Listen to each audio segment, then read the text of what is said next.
Good afternoon, everybody. Thanks for coming to see us here at the Caregivers Academy. This afternoon, we're going to have an overview of the History and Social Sciences curriculum with liaison Colleen Kelly. Hi, Colleen. Hi, Laura. Thanks so much for having me this afternoon. Happy to. You ready to go? I'm ready to go. All right, let's do it. All right. I really appreciate this opportunity to share an overview of the curriculum resources that students in the Worcester Public Schools have access to. My name is Dr. Colleen Kelly, and I work for Dr. Magdalena Gagnes in the Office of Curriculum and Professional Learning. I am the History and Social Science Liaison and the Library Liaison for the Worcester Public Schools. I have an amazing job where I get to support all learners by working with teachers, coaches, and administrators to develop and implement a history curriculum for all grade levels. All curriculum starts with the Massachusetts curriculum frameworks. These are provided to districts by the Department of Elementary and Secondary Education, and they're the cornerstone of all curriculum that we have within the Worcester Public Schools. The purpose of these frameworks is really to provide a common set of knowledge and skills that the Commonwealth has agreed students are going to be taught by grade level and by course. This will include literacy standards, practice standards, and of course, content standards. And they're meant to ensure consistency, not only within the Worcester Public Schools as a public school district, but also within and across the Commonwealth. The Massachusetts curriculum frameworks can be found here at the Department of Elementary and Secondary Education website. You can find frameworks for all content areas here. The vertical progression of practice skills document is particular to the history and social science frameworks. The history and social science frameworks are really meant to prepare students to have a knowledge and a skill base to become both thoughtful and active participants in our democratic society and in the complex world in which we live.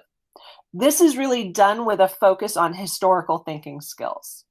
The history and social science framework standards consist of three pillars: content standards, history and social science practice standards, and literacy standards. Both the content and literacy standards are grade level specific. The practice standards and the practice skills, however, are the same pre-K through grade 12. Those skills describe the ways that students are historical thinkers, and we're developing those skills as students are moving through the grade levels. Curriculum. I think that talking about what curriculum is incredibly important, but it's also important to understand what curriculum is not. Curriculum is not a textbook or a program that's been purchased to support a specific course. It's much bigger than that. The Department of Education has created a framework from which districts then create curriculum.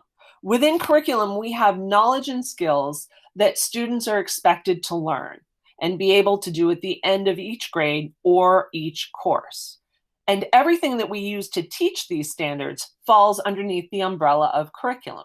For example, a specific unit or a lesson that a teacher is teaching, a book, a primary source, an image, a video, or a presentation, or an assessment that a teacher is using to evaluate where a student's learning is currently.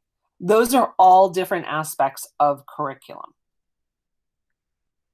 Starting with primary social studies in the Worcester Public Schools, we're incredibly fortunate to have something that we call Clever, which is a single sign-on platform that all students pre-K through 12 have access to. Starting with primary social studies, which really would focus on pre-K through grade 2, one of the options that we have for teachers to use with students is something called the Gale Database Resources. A library database is really an online resource that contains articles, primary sources, images, videos, and information that are all coming from verified and credible sources. Databases ensure that the information our students are reading or seeing is both accurate and reliable. and that it's produced by professionals in the fields in which they are experts. And Laura, if it's all right with you, I'm going to escape from my slide deck and move into the Gale databases. Sure, that's great. So for elementary school students, they have access to 5 databases. The first of which I would like to bring your attention to is the Britannica Fundamentals database. This database allows elementary school students to really read and explore items that are connected to their framework standards in multiple subject areas. When students click on read, they might be doing a unit in both social studies and science. Animals. In this book, you will discover interesting things about animals, learn new words. So students might be working on a unit about habitats or biomes, world geography when they're in grade 2. They might be learning about how the world works. And this resource will read these things aloud to them and can be used both at home and at school. As students move into other grades, we have the Britannica Elementary School edition. This particular application will allow students several different options. They will have the ability to have the text read aloud to them. They will be able to see the images, maps, and videos that accompany the topic that they are currently studying. So for 4th graders, they would be studying North American geography, and they might be focused on the country of Mexico. So this would be an opportunity for them to read about that country. It has the option for students to change the reading level at which they're currently looking at the database, and they can translate using Google Translate. And if they find something particularly interesting that they're using as part of their research, they can save it to their Google Classroom and their Google Drive. One of the other options students have is to change the reading level. And when they change the reading level, they are given additional resources to support their understanding of that particular country. Another really nice feature of the Gale databases is an encyclopedia that is written at a preschool through 8th grade level, all in Spanish. All of the articles are written in Spanish, and the application will read aloud any of the articles in Spanish. The final option in the elementary Gale databases is something called Gale in Context. Gale in Context really allows our students to use new technology skills that are a part of the new way that we're learning. Students have the ability to highlight different parts of an article. They can go back and check their highlights, and they can read the notes that they might have taken about the particular passage that they highlighted. It's also encouraging students to cite the articles that they're receiving their information from, and it's allowing them to send these to their Google Classroom. A lot of these skills are going to be very helpful as students are working on SRSD prompts in their English language arts classes. For middle schools, students will continue to have access to all of the Gale database resources, in addition to the ICivics platform and the McGraw-Hill platform. The McGraw-Hill platform, the ICivics, and the Gale resources will be consistent for all students in grades 7 through 12. As far as ICivics goes, this is a platform used to help instruct students about democratic procedures and processes and their civic duty to participate in a democratic process. Currently, students are focused on casting their votes, and in addition to that, this website has created online games that allow students to delve into various topics that are current in our society today. Grades 6, 7, 8, and 9 all have district-purchased McGraw-Hill platforms. Grades 10 and 11 are currently piloting this platform. I'd like to show you a couple of the features in the 8th grade textbook, but please note that all of the features in any of the textbooks is the same because the platform is the same regardless of which grade your student is in. If we take a look at the 8th grade textbook, again, keeping in mind that the format for grades 6 through 11 is the same even if the content is different. All chapters open with a current event, political party, or chapter opener that is relevant to the topic of the course. There's always a real-life connection to civics for every chapter. When students open chapters, they are always going to see it matters because they are also going to have access to several tools that are helpful to students. When students access this question mark, they have the option to change the Lexile level of the text that they are reading to approaching grade level, which is approximately 1 grade level below whichever grade level students are currently reading at.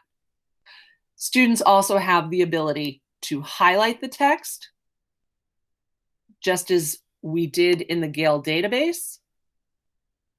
And students have the option to have the text read aloud to them. Lesson 1, History of Political Parties.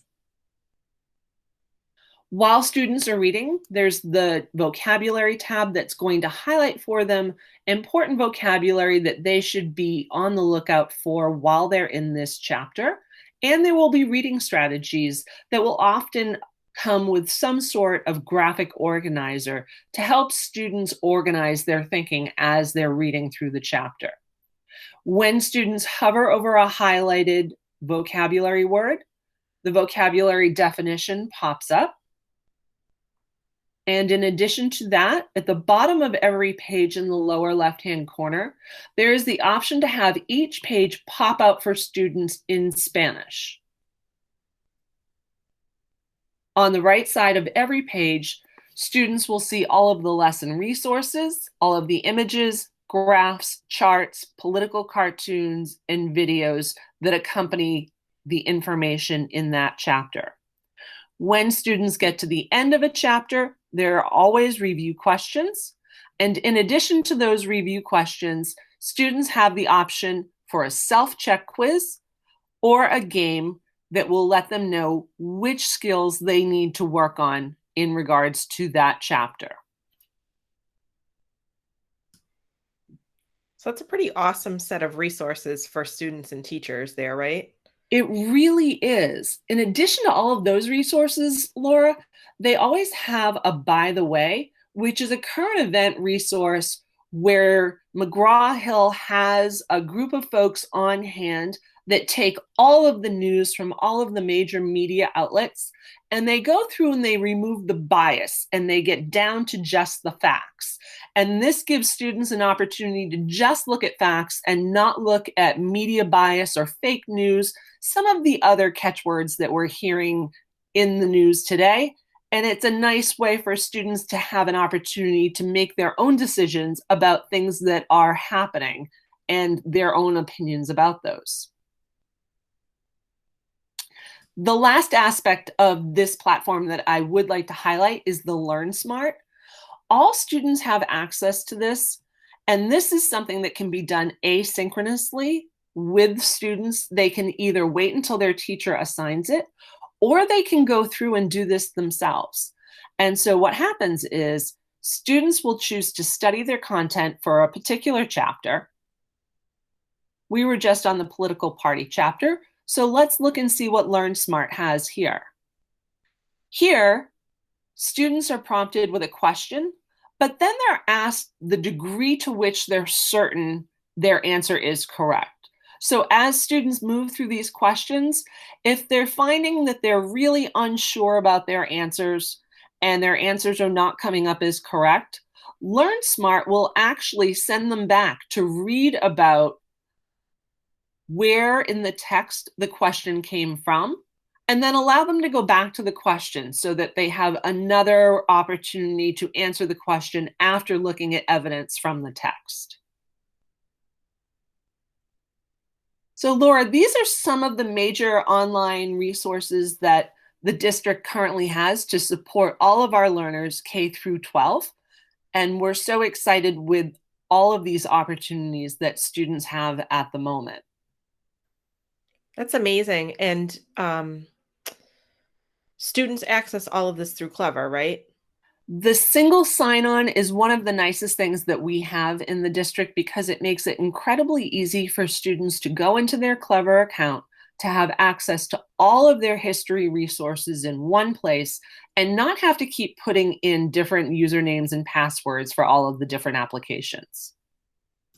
Right, that's amazing. So I would really encourage folks that have any questions to please reach out to me through email.